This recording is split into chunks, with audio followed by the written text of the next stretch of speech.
tendría los ojos de grito. El diputado de la Asamblea Nacional, reelecto para el nuevo Parlamento por la Mesa de la Unidad Democrática, Alfonso Marquina, ya está con nosotros, diputado. Buenos días, feliz Navidad. Feliz Navidad, muy buenos días, Gabo, gracias por la oportunidad. El Parlamento Nacional, luego de 3 sesiones donde no obtuvieron mayoría calificada por mayoría simple, designaron 13 magistrados principales y 21 magistrados suplentes al máximo tribunal de la República. Su valoración acerca de este acto legislativo. Un acto absolutamente irrito y por lo tanto sus efectos son nulos. ¿Por qué es irrito? Porque se violó todos los procedimientos establecidos en la Constitución y en la Ley Orgánica del Tribunal Supremo de Justicia. Desde el arranque de este proceso ya se violaba el artículo 70 de la Ley Orgánica del Tribunal, que establece que la convocatoria para el proceso debe señalar cuáles son las vacantes, en qué salas están indicadas, para que cada aspirante pueda, de acuerdo a sus especialidades, poder postularse. En ese momento se hablaban de 5 magistrados, luego se establece una prórroga indefinida y empieza todo un proceso de presiones indebidas sobre los magistrados que llevó a forzar jubilaciones a destiempo de muchos de estos magistrados. Bueno, fíjate, el día de ayer terminó designándose 13 magistrados principales, 21 magistrados suplentes, lo cual demuestra toda esta irregularidad. Pero fíjate tú, vamos ahora sobre el fondo de la materia. El fondo de la materia tiene que ver con que hay procedimientos que van desde la elaboración de un baremo, la aplicación de ese baremo para verificar las credenciales de cada aspirante, laxos que establece la Constitución, todos estos laxos fueron violados. Y cuando yo hablo del baremo, he venido poniendo como ejemplo la del propio presidente, porque me parece que es el caso más aberrante de este proceso, el de Elvis Amoroso. Elvis Amoroso, quien no había presentado documentos antes del 6 de diciembre, apareció de manera fraudulenta el día 8 en las listas que fueron publicadas en algunos periódicos de circulación nacional. Él dice que, porque lamentablemente maneja el comité, casi todos los que son representantes de la sociedad civil son realmente empleados de Elvis Amoroso en la Asamblea Nacional, y eso por supuesto cuestiona su imparcialidad, porque son funcionarios que están bajo la subordinación de quien dirige este comité.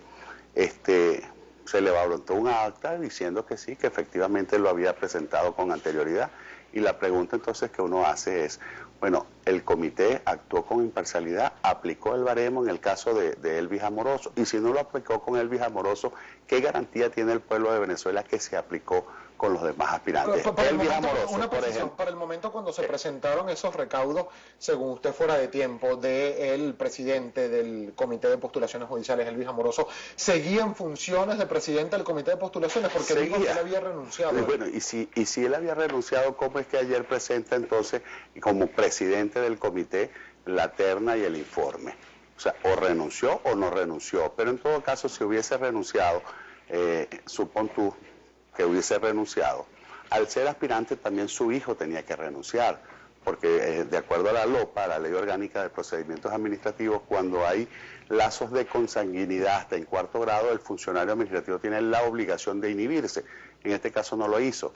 Pero te pregunto, que ejercía el cargo de secretario del Comité de Postulación, Elvis Junior Hidrogo. Ahora bien, si Elvis Amoroso hubiese presentado a tiempo su documentación y se hubiese separado del cargo, ¿cómo le aceptas la postulación siendo militante de un partido político, pero además siendo candidato por ese partido político? Y como todos sabemos, fue derrotado el 6 de diciembre pues, en representación del PSUV en el estado de Aragua. Pero otra cosa, el artículo 263 de la Constitución... Vamos a hacer una cosa, diputado, porque es que tenemos que ir a la pausa, y al regreso de la pausa nos lee lo que establece este artículo de la Constitución, además lo que usted ha venido señalando, lo hizo ayer en la Cámara, y queremos que profundice, por favor, hoy en esta opinión, acerca de la posible revisión que pueda hacer la nueva Asamblea Nacional de estos cargos que se designaron ayer por mayoría simple en la Asamblea Nacional. 7:01 de la mañana, 24 de diciembre, en vivo y en directo, nosotros seguimos en Primera Página. Lo que te estoy señalando son casos de que efectivamente no se practicaron los baremos, es decir,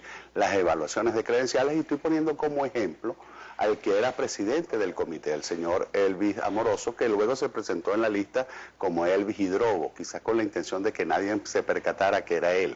Pero en todo caso, fíjate, el 263 establece que debe tener por lo menos 15 años de graduado el aspirante al tribunal, y te pone varias opciones. Una, haber litigado durante esos 15 años y tener unos cursos de maestría. 2, haber sido profesor universitario y tener el rango de profesor titular, y el tercero que tiene que ver con haber sido juez o juez superior en la especialidad correspondiente.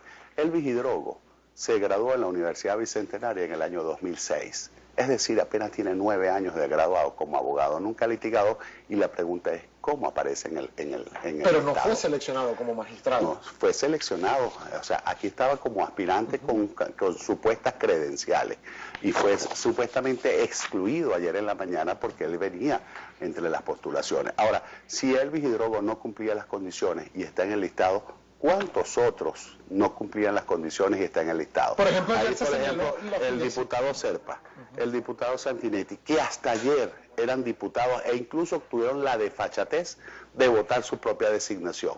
El día martes, en las 2 votaciones, estos 2 diputados aparecían votando. Ese es un acto inmoral, chico. Entonces no puede haber un funcionario quien tenga una militancia política, de acuerdo al artículo 37, numeral 5 de la Ley Orgánica del Tribunal Supremo de Justicia, que tenga militancia partidista, y aquí se están nombrando puros militantes. Pero además, una falla que es mucho más grave, no se cumplen con los lapsos. La Ley Orgánica del Tribunal Supremo de Justicia establece y desarrolla una norma constitucional que es la participación ciudadana. Es decir, la Constitución Nacional en su artículo 264 establece que el ciudadano común tiene hasta 15 días después de publicado el listado en los medios de comunicación para impugnar a cualquiera de estos postulantes. Si aquí se publicó el 8 de diciembre en los medios de comunicación, esos 15 días se vencían el día 23 y ya el 23 estaban siendo designados. Pero lo que es peor, el día 14, es decir, 6 días después de la publicación, ya la lista había sido remitida al Poder Ciudadano. Y el día 17, el Poder Ciudadano, la persona de su presidente, el defensor del pueblo, el día 17, desconociendo que él es el garante del ejercicio de los derechos del pueblo de Venezuela, bueno, ya remite la lista. ¿Y dónde estaban los 15 días para que los venezolanos impugnaran? Esas impugnaciones que se hicieron en días posteriores, ¿quién las procesó? Fueron atendidas, fueron discutidas. Cuando yo te hablo, por ejemplo, de que Elvis Amoroso se graduó en el año 2006 en la Universidad Bicentenaria, es porque llegó una impugnación. Y una impugnación que nadie discutió. ¿Y ahora cuál sería el procedimiento entonces, diputado? Luego de esos 15 días que terminaban el día de ayer, el Comité Judicial tenía la obligación durante los próximos 8 días para discutir cada una de esas impugnaciones y acordarlas, bien sea aprobándolas o bien sea rechazándolas. Esos 8 días que tampoco se dieron, luego venían sucedidos de 3 días para que cada impugnado ejerciera el legítimo derecho a la defensa. Claro, descargara sus argumentos para defenderse. Pero todo eso lo dieron al traste. Por eso te digo que no se trata, como dice el Diosdado Cabello, de que yo tengo facultades como presidente hasta el 4 y el tribunal decidió, así lo acordó en una consulta que yo hice. Lo que el tribunal ni nadie le puede dar es una especie de patente para que este señor viole de manera descarada la Constitución Nacional. Y cuando hablamos de la nulidad de este acto, es por la violación de todos estos preceptos constitucionales y de las normas de procedimientos establecidas en la Ley Orgánica del Tribunal Supremo de Justicia ¿A dónde se va a denunciar o a dónde se va a denunciar, diputado Marquina, esta nulidad? ¿Ante el mismo TCJ, este actual TCJ, o es un acto legislativo que piensan hacer con la nueva mayoría? Es un acto legislativo. La Asamblea Nacional, en base al principio de la autotutela, tiene la facultad, como cualquier otro poder público, de revisar sus procedimientos e incluso anularlos cuando se hayan violentado algunas normas. ¿Y esto lo van a hacer a partir del 5 de enero? Y esto se va a tener que revisar porque el compromiso de la nueva Asamblea Nacional es el restablecimiento pleno del Estado de Derecho y del orden constitucional en Venezuela. Ahora, en cuanto a procedimiento, diputado, y si hablamos de lo que establece la Constitución y el ordenamiento jurídico venezolano, ¿cuál es el procedimiento para destituir un magistrado que ya fue incluso recibido en sala plena por el máximo tribunal de la República, acto que ocurrió el día de ayer también? Es que esto no es una destitución, esto es la anulación de un procedimiento, porque si el procedimiento es irrito, todos sus efectos son nulos. Por lo tanto, esas designaciones son nulas.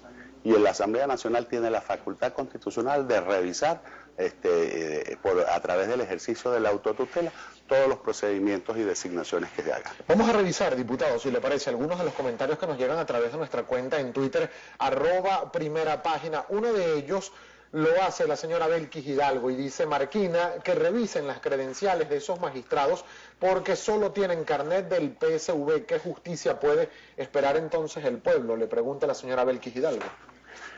Bueno, mira, precisamente una de las razones por las que el pueblo de Venezuela mayoritariamente votó por nosotros es precisamente por estos excesos, estos abusos, esta pretensión de desconocer, de pisotear permanentemente el orden constitucional en Venezuela. Yo se los advertí ayer. Precisamente estas prácticas los han llevado hoy a tener un altísimo rechazo en el pueblo venezolano y por supuesto si siguen con las mismas prácticas el rechazo cada vez será mayor. Nosotros tenemos la obligación y así lo hemos, es el compromiso de restablecer el orden constitucional pero sobre todo de reconciliar a todos los venezolanos para que unidos con la implementación de esta constitución podamos ir construyendo nuevamente esa Venezuela de progreso, de esperanza, de oportunidades para todos los venezolanos. El señor Amadis Antonio le pregunta, buenos días diputado Marquina, ¿cuáles son los requisitos que debieron cumplir los aspirantes a magistrados? Están previstos en el artículo 263 de la Constitución y por supuesto en el artículo 37 de la Ley Orgánica del Tribunal Supremo de Justicia.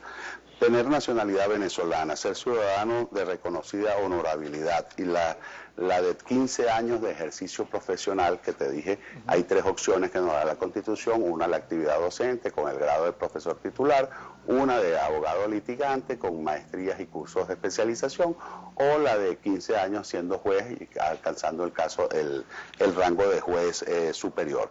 Y también el otro requisito establecido en la ley es no tener militancia partidista. Y ayer vimos funcionarios públicos como Calixto Ortega, que tiene militancia partidista, es un connotado y reconocido dirigente político. El caso de estos 2 diputados, Serpa y Sanguinetti, el caso del propio Elvis Amoroso que estaba en esta lista y muchos otros que violentan de manera descarada el requerimiento constitucional y de la ley orgánica del tribunal. Más comentarios, diputado. El señor Germán Cortés le dice, diputado, ¿qué le tiene usted de regalo a la nueva Asamblea Nacional para todos los venezolanos, pero sobre todo para los viejitos pensionados? Feliz Navidad. Mira, yo creo que para los pensionados y jubilados, una ley que yo redacté hace casi más de un año, que es la ley del bono de medicinas, que estoy seguro que con la nueva mayoría parlamentaria vamos a hacer este acto de justicia social. Los venezolanos, sobre todo nuestros pensionados y jubilados que tienen un salario mínimo y no tienen posibilidades físicas de obtener otro ingreso, no pueden estar viviendo todos los días esa angustia de tener que decidir si con 9.000 bolívares medio comen o compran las medicinas para sus tratamientos permanentes. Norbey Marín le pregunta, diputado, o mejor dicho, manifiesta una opinión y ella dice, a mi criterio, creo que un referéndum para hacer una enmienda constitucional es un paso esencial. ¿Qué cree usted? Le pregunta la señora Norbey Marín. Mira, yo creo que los venezolanos tenemos que entender que hay muchos mecanismos en la propia Constitución para la revisión de todo el ordenamiento jurídico y constitucional. La enmienda constitucional, la reforma y la propia Asamblea Constituyente son los 3 mecanismos que se prevén. La Asamblea Nacional, de acuerdo al artículo 187 ordinal 2, también tiene facultades constituyentes. Es decir, nosotros podemos proponerle al país enmiendas y reformas constitucionales y estas serían sometidas a referéndum para que sea en definitiva el pueblo de Venezuela quien las apruebe o las niegue. Como nos quedan pocos segundos para finalizar la entrevista, diputado, yo le quiero preguntar acerca de esto que denunció la Mesa de la Unidad Democrática sobre un presunto recurso de impugnación a 22 diputados ya adjudicados por el Consejo Nacional Electoral de la Mesa de la Unidad. Hubo una respuesta de la Sala Electoral del Máximo Tribunal de la República diciendo que hasta la fecha ellos no han recibido ningún recurso de impugnación. ¿Qué cree que pasó allí y por qué surgió esta información desde la Mesa de la Unidad? Surgió porque efectivamente así había ocurrido. De hecho, la Sala Electoral, que se había declarado en vacaciones colectivas, de manera imprevista declaró audiencias ese día, incluso se constituyó, de acuerdo a la información, con un magistrado principal y 2 suplentes, y que se recibió allí un recurso que afortunadamente fue abortado por la denuncia oportuna de la Mesa de la Unidad Democrática y por supuesto por la propia presión de todos los organismos que participaron como veedores y observadores en este proceso y que gracias a Dios permitió que el propio tribunal desestimara o incluso en este caso hasta negara que ese hecho había ocurrido. Ahora, diputado, yo me voy a robar solamente 15 segundos porque en la interpretación que dio el Tribunal Supremo de Justicia del artículo 220 de la Constitución a solicitud del actual presidente del Parlamento Nacional, el diputado Diosdado Cabello, se le dijo que están autorizados para continuar con sus actividades legislativas normales establecidas en la Constitución hasta tanto no se instale la nueva Asamblea Nacional, que por Constitución tiene fecha el 5 de enero. Si no se instala en el 5 de enero, ¿significa que puede seguir en funciones el actual Parlamento Nacional? Por supuesto que no, la Asamblea Nacional se instala el 5 de enero. Y lo que le está dando el Tribunal Supremo de Justicia es una verdad. Él es presidente hasta el 4 de enero.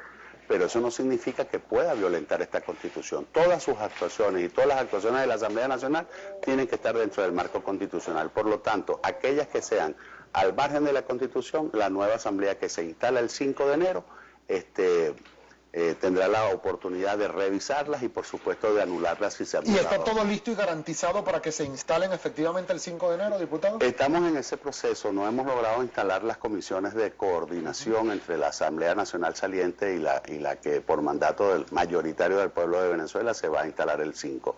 Pero tengan la seguridad que nos instalamos el 5 y la propia Constitución establece los mecanismos. Y allí vamos a estar en el Palacio Federal Legislativo, que es la sede, de acuerdo al Reglamento Interior y de Debate, de ese poder público que por las casi 2/3 partes de los venezolanos fue designado el 6 de diciembre. Bien, diputado, agradecido que haya tenido la gentileza de compartir estos por minutos supuesto, hoy. Feliz Navidad para ti Feliz y para Navidad, todos hoy como los estamos... que nos siguen y sobre todo mis mejores deseos de que el año próximo todos en unidad podamos construir ese país de oportunidades que merecemos. Mire, diputado, como hoy estamos de regalo en Primera Página, recibiendo y dándole regalos a toda Venezuela, le vamos a regalar a usted también este ponquecito para que se lo coma de regalo de Navidad de Primera Página. Muchísimas gracias. Además madrugó para estar con nosotros un día como hoy. ¿Su regalo para Venezuela?